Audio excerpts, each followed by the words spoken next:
Este musical está hecho, son versiones originales, composiciones originales, pero los elementos que están ahí siempre es la música mexicana. Sabemos que el musical viene de Broadway, ¿verdad? Todos los estilos americanos de baile, en fin, ¿verdad? Hollywood mismo, ¿no? Pero tenemos todos los elementos culturales para hacerlo. Pero México tiene todo, ¿verdad? Como es el corrido, el vals, el guapango, ¿verdad? Toda la Huasteca, todo Michoacán, por ejemplo, Guanajuato mismo, ¿no? Bueno, el musical, esto es lo que también embellece porque es original y porque es nuestra música mexicana, incluyendo el cardenche, que es un estilo musical de Durango casi en peligro de extinción. Okay. Y aquí viene una parte de cardenche, justamente eso para que la gente conozca el cardenche y podamos hacer promoción de todo esto y se pueda rescatar y proteger. ¿Tienes alguna pieza predilecta para interpretar? Esa es una muy buena pregunta, Eric. Siempre hay algo que nos atemoriza. Uno de ellos, te voy a hablar primero de los que nos ponen a temblar, ¿no? Okay. La Quinta Sinfonía de Mahler, que empieza la trompeta sola.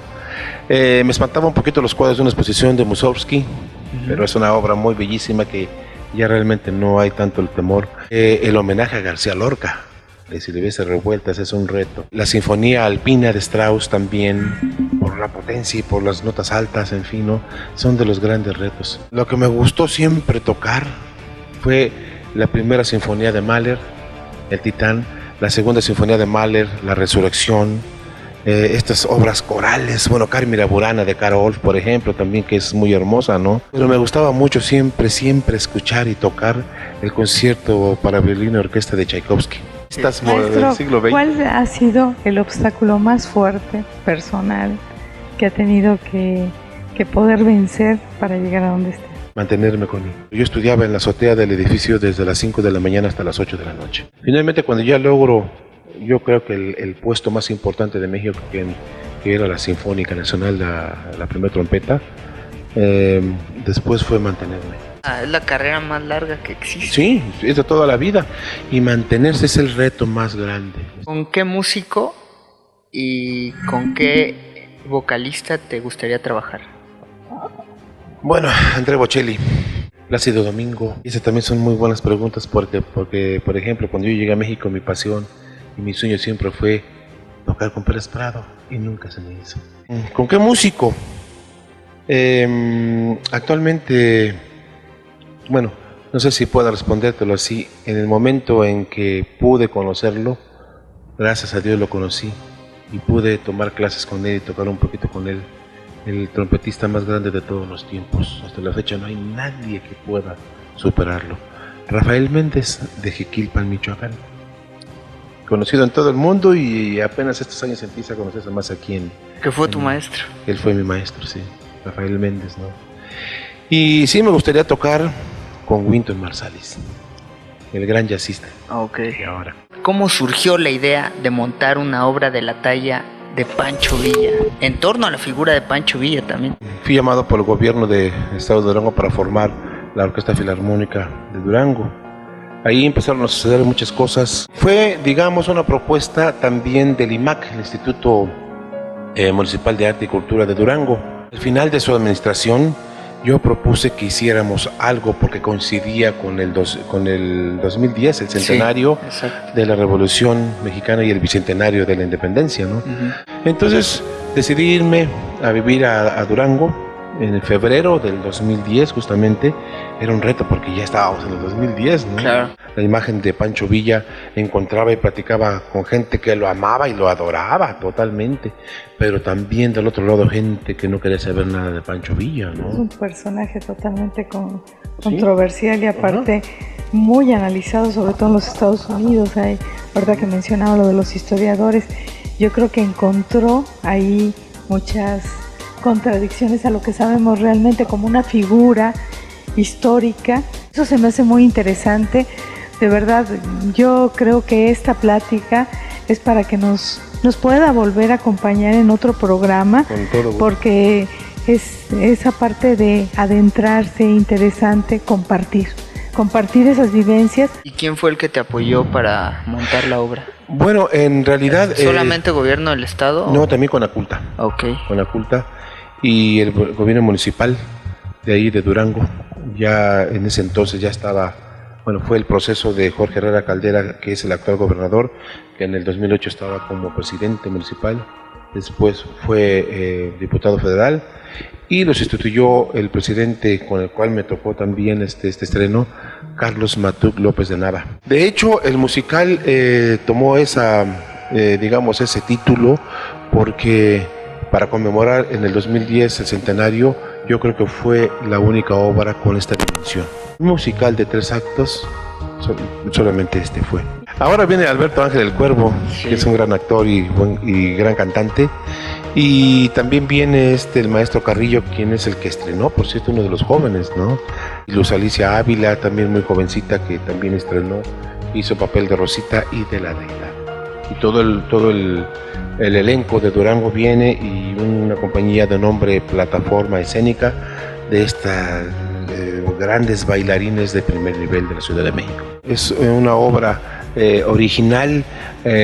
Quiero mencionar que en su momento del estreno la gente pensaba que íbamos a tocar las canciones como La Delita, La Valentina, los caballos, los corridos de caballo, Carabina 30-30 y todos estos temas de la revolución, y no, todo es original. Pancho Villa, que tenía muchas mujeres, Pancho Villa, que era duro y que las asesinaba en el estante. Llegó un momento en que yo descubrí en su vida privada que él lloraba, porque a muy temprana edad él tuvo que disparar una pistola a un hacendado para defender a Martina, su hermana, quien iba a ser abusada por el hacendado. Solo 14 años. Sí, 14 años. Y luego la mamá desesperada por salvarla. Entonces él tenía un coraje a muy temprana edad. Saber, por ejemplo, que desde el 1923, fecha en que él fue asesinado, hasta los 50, pues estuvo enterrado su nombre. Él no figuraba como nada. Y fueron los estudiantes los que sacaron a la luz realmente la figura de Pancho Villa, ya como revolucionario, ya como héroe. Una de las cosas que a mí me impresionó mucho fue cuando encontramos el personaje llamado Álvaro Ríos, que a finales de los 50, ya él con mucha edad, pudo convocar nuevamente a todos los revolucionarios que vivían, y se preguntaron, bueno, ¿para qué luchamos? No tenemos tierras, no tenemos nada. Sí. Realmente, pues vámonos hasta la Ciudad de México, ya no nos queda más que morir.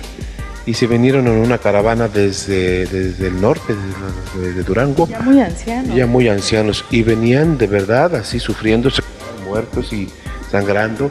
Y afortunadamente en la ciudad de Zacatecas los detuvieron, ¿verdad? Y eso fue lo que sirvió para que les hayan dado las tierras. Álvaro Ríos, yo no sabía nada de este personaje que después pues murió. Dijo, voy por la niñez y quiero que todos aprendan a leer y escribir, sí, y hacer una escuela. Exactamente. Era un hombre muy sensible ante las desgracias del pueblo, ante las necesidades que tenía el pueblo, y trabajó fundamentalmente para... Y comprometido sobre todo. Comprometido. Y soñaba con un México culto. Paradójicamente no muere en batalla, muere en el retiro. El mismo perfume, el olor, el ambiente, vuelve uno a sentir eso, a pesar de que nunca estuve yo, por ejemplo, con Pancho Villa ni con los revolucionarios, pero ese ambiente se siente y se palpa y se va hacia adentro. Clima. A mí me apasiona mucho ese tema de Francisco Villa. Después de 100 años, seguimos en una lucha, sigue habiendo una problemática en la educación. El musical, fíjese, empieza con una reflexión de Pancho Villa también. Dice, dime patria, ¿por qué el tiempo ya no avanza? Estos 100 años han sido en vano, no bastan las luchas de ayer, nada cambian. La libertad es dádiva que no se alcanza. Esta investigación de campo y pláticas con los historiadores, ¿cuáles fueron los hallazgos que más te impactaron en torno a la figura de Pancho Villa? Cada momento que recorríamos por la carretera eran pláticas de Martín, de General Fierro, de cada personaje así, que bueno, era vivirlo en ese instante. ¿Cuál es el punto con todos los historiadores, todo lo que vivieron, fundamental que hizo de él un líder? O sea, ¿por qué la gente decía, dejo todo y lo sigo? Yo creo que la gente ya viene predestinada, nace con ese don, ¿verdad? Solamente hacen falta los elementos estos, los incidentes o los accidentes para que detonen, exactamente, ¿no? Era un jovencito bueno, pero justamente cuando ven que Martina a los 14 años es una mujer muy desarrollada, no había nadie más que salvarlo. Y él agarró la pistola y disparó realmente, ¿no? Nunca comprendía las injusticias, cómo veía a toda la gente en el campo, que eran los 100 años después de la independencia, en donde todos los campos estaban llenos de sangre y se quedaron llenos de sangre, y después de 100 años no pasó nada, estaban igual. Entonces dijo él, hace falta una revolución. Y después se juntó con una banda de ladrones. Sí, exactamente, de ladrones, robavacas, que ahí estaba el auténtico Francisco Villa. Ajá. Ahí y cuando él muere, él asume el nombre. Con su inteligencia, pero había aprendido todas las estrategias, había aprendido a robar y a todo, defender. El estudiar y ver las fotografías de Francisco Villa, si usted lo ve, tiene una mirada muy triste, muy amorosa, pero que al mismo tiempo, como decía al principio de este programa, se veía el mismo coraje, todo encontrado, realmente, ¿no? Yo creo que en él funcionó esa gran inteligencia, el estratega, la persona indomable, irreverente, vamos a decirlo así, ¿no? Y a nadie se le cuadraba. Digo, nada puede ocultarse en tu mirada, todo será expresado y será visto tu corazón. La extensión de ese mismo corazón que son tus manos, eso no lo puedes ocultar aun cuando digas otra cosa. Y bueno, por ahí va la canción. Por cierto, en Durango acaban de inaugurar un super museo de Francisco Villa, y justamente en las instalaciones donde estaba el Palacio de Gobierno, es el Palacio de Gobierno donde atendía al gobernador, ¿no? Los historiadores no saben cómo era su timbre, cómo hablaba, casi no abría mucho su boca, siempre le daba un poco de pena porque tenía los dientes muy amarillos, porque le dolía mucho su pueblo. Él quería ver un pueblo libre. De ahí la confrontación de sentimientos, ahí está, donde sí. tuvo que usar la maldad para rescatar el bien. La gente lo que necesitamos ver, ¿verdad?, en la actualidad es a un líder con decisión, con convicción, ¿verdad? Un presidente municipal, un gobernador, un presidente de la República tiene que tener esa convicción de lo que va a hacer, a dónde va a llevar a su pueblo, cuáles son sus planes, cuál es esto y cuál es lo otro, y eso es lo que Francisco Villa siempre el compromiso, el saber que sí estás haciendo algo por mí, entonces te sigo, y entonces corroboro que lo que me has dicho es verdad, es congruente. Piojos y liendres, que ahí les va el peine. Pero entraba con una cara, pero así de demonio, con la decisión, y nada lo detenía, ¿no? Antes que nada, agradecerles, Eric, Connie, muchísimas gracias. Y que todos estos programas los hacemos realmente para que siempre dejen una huella, siempre dejen una semilla, una inquietud, y en este caso, pues una gran invitación a conocer su trabajo. Gracias, Connie, va a ser un honor. Un honor fue tenerlo aquí, maestro Juan Manuel Arpero, y gracias por habernos sintonizado y dejarnos entrar a sus hogares. Mi nombre es Eric Javier Huerta, los espero ver en la obra y nos vemos en la próxima emisión de Uno por Uno.